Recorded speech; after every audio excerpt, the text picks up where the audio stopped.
Mahamrityunjay Mantra, 108 times powerful Shiva chant to remove fear, illness, and negative energy.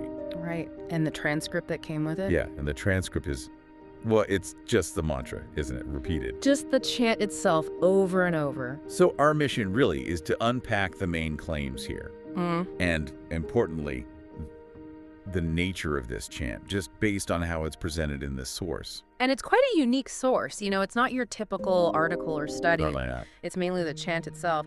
Plus these really direct, quite powerful claims about what it supposedly does. Yeah. And that tells you something right away, how the information is meant to land. It does. And what strikes me immediately as we, look into this is how direct that title is.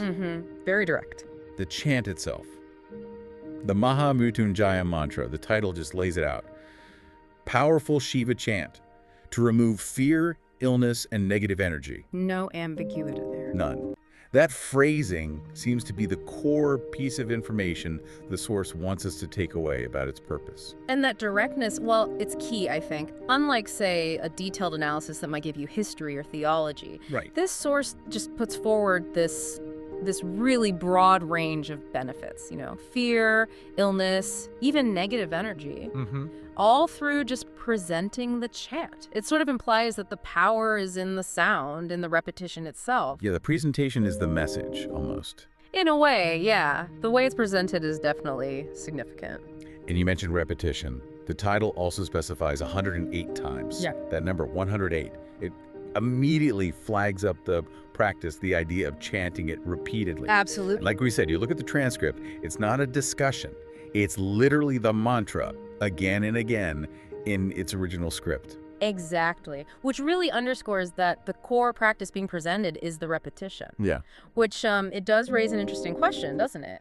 About the source's whole approach. How so? Well, what is it about this specific sequence of sounds, repeated a specific number of times, that's believed, or at least presented, as producing these big outcomes? Like removing fear, illness. Exactly. The source seems to point to the power being inherent in the chant and its consistent use. Rather than needing lots of explanation or interpretation. Precisely. It's notable that these huge benefits are claimed without really diving into how, theologically or mechanistically. It's very practice-focused, almost letting the chant speak for itself, you could say. So, for you listening, if you're trying to understand practices for maybe well-being or dealing with challenges, what's the immediate takeaway here from this source? It's quite distinct. Sum it up simply for you.